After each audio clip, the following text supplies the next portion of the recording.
project I will explain later on.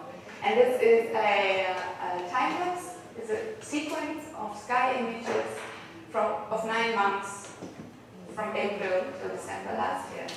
And the sound that I'm shutting now down is generated based on the weather data of exactly those days. But okay, that's not for my importance. So, hello. Thank you very much, Sylvia, for the invitation. So I don't really know you, and I'm here only for this night, this talk, so there's no chance to really get to know each other.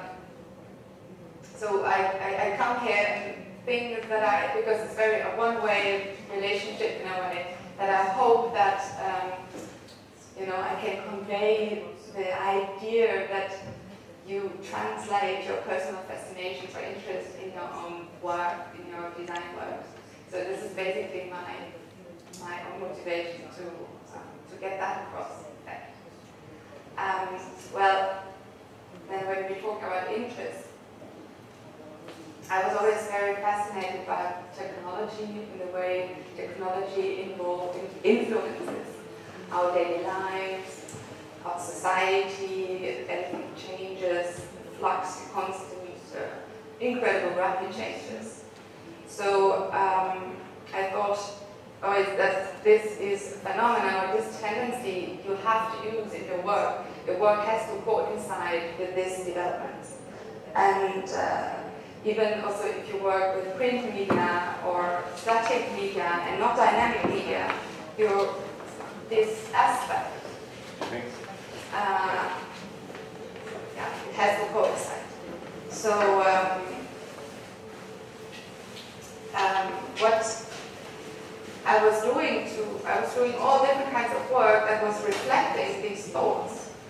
And it somehow happened that nobody really could define anymore what corner I was belonging to. Was I doing graphic design? Was I a web designer? Was I an artist? Or am I whatever, media, and so forth? So the outside world really sort of stimulated my work in that way, that I thought, together with 3 friends that I were thinking similarly, we have to define now actually what we are doing. If you cannot define it anymore with the medium, then it is the way of thinking. So, so we came together every Tuesday in my kitchen, and we were discussing what is it then. So after 3/4 of the year about the tech in books and artistry and so forth, we said, okay, we have to call it conditional design. That was the consequence. And I will talk today about conditional design and show you lots of different examples how you can translate this thinking in work. And well, the conditional in grammar already, you know that, is means if something is like that, then something else happens, for example. So it always talks about dependency. That means things are not fixed, static, but always dependent on the situation, on the context. It's always, the dependency is a very important aspect. So the conditional design, we wrote a manifesto. You might have read it online before. I only very briefly explain what the basic pillars of this are. This thinking is divided in 3 parts. The first part is the process. That's what you say is the thing that is interesting to us. To see something which is constantly changing, running. It's the dynamic aspect. Second is the conditions. So you must really visualize it in a diagram almost. The conditions is the framework, the environment where the process takes place within. And the conditions, we claim we should design them with logic, as clearly as possible. And then the third aspect is the input for your conditions, or for the environment. And the input should come from the external world, like social interaction, human interaction, people, nature, not something from within the computer. Like otherwise you could think of a screensaver, for example. A new number generated all the time, for example. So, so it has to have a relationship to the outside world. And this might sound very rigid, this structure and this logic, but this setup or this frame basically is really important, that is very rigid. So what is actually the most important thing is to read something between the lines, something which is hard to describe, or you cannot find. Yeah, it's pretty hard to say that goes beneath the thing that you can really hardly easily describe, or which is explicable. So, if you must imagine if you have a grid, then things that don't fit within the grid are visible. If you wouldn't have the grid, everything's. So, okay, I've divided the lecture in two parts. In the one part, I always call it visualizing existing processes, things that are already there in nature and so forth, and you just think of the system to visualize it. And the second part is generating new processes. So it's more like baby pictures. And also very end tools, design tools.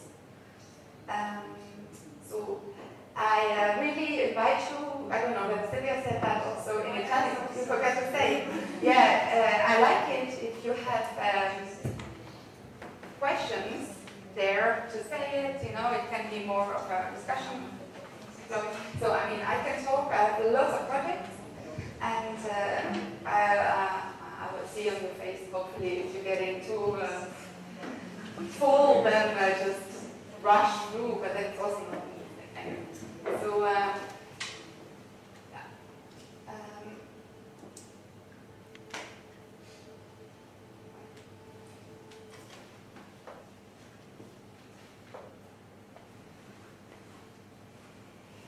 Well, this first project that I wanted to show you is a project which actually was initiated because I was supposed to make an identity for a media art festival, and I wanted to use the sky as a background for the website that influences everything on the website, the style, depending on the color of the sky. This festival didn't go through in the end, so this turned out into an autonomous, in fact, installation that was running for 5 years. So it was put up a camera on the roof, and also the product, the movie you saw at the beginning is a product, one of the products of this installation.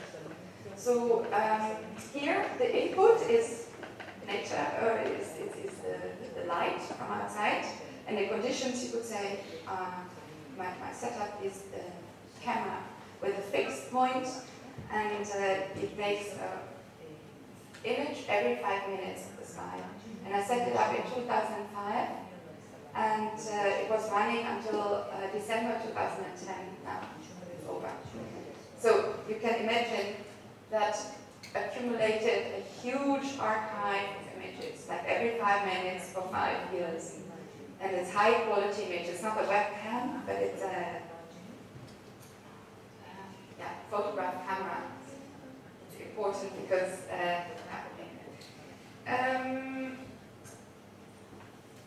so another criterion, I think, for what I like when designing, and the idea of conditional design as well, is that you get surprised by what you're actually designing. You get surprised about what comes out. You don't really know it beforehand yet. And you don't, that is an aspect that you give the control away to the system. It's a shift of control to designing the system. The end product. So this is just to show you, as you've seen at the beginning, the sort of images that the system would produce. And then this incredible archive of 500,000 images or something. There are different possibilities to reveal that And one was the Sky browser, it's a website I made where you can select the date and the interval to go through the whole history and see the sky at this moment. So this is just an example. You see now one day has 288 images if you choose the interval of 5 minutes. You see, you can click on the image and it gets big. And the whole archive is, by the way, Creative Commons. We can use it and work with it if you like. Yeah, these are different just day cycles. But because of the because of the system, how it displays the information, you all of a sudden see processes, you see relations, you see the sky that you have, I've never looked at it before in that way. So to me that was many years very fascinating. Also the sort of grays that you, for example, there was high injection, you see loads of different nuances of gray in the night, for example, if there's more, if it's cloudy, if the light reflects more of the city, or all different kinds of phenomena in the sky. So it was just fascinating. And I showed this very quickly with because on the website you can also generate canvases from selections that you make, say animate, make a movie. So these kind of small quality movies. But I show that because other important thing is that at the beginning I thought, okay, if I set up the system, the camera with a box, and it should make these images, like you see the sky, beautiful. But because of the way I set it up, it was sometimes, for example, in the winter it's very cold outside, but the sun shines in the camera. That means you get condensed on the glass. So you get like all different kinds of side effects because of your system. The thing I thought, oh shit, it goes wrong or it's not good. But actually that is what I embrace that. That's exactly what I like. Or certain strange flash things happening sometimes because the camera was weird, or the fact of you have raindrops on the glass and then the moon reflects in the raindrops. So all these kind of effects that I wouldn't think of, that I wouldn't design, but you see like amazing effects. So this movie that I showed at the beginning is like only 9 months running through, but it's 3.5 hours, and if you look at it for a while, say all different kinds of things happen.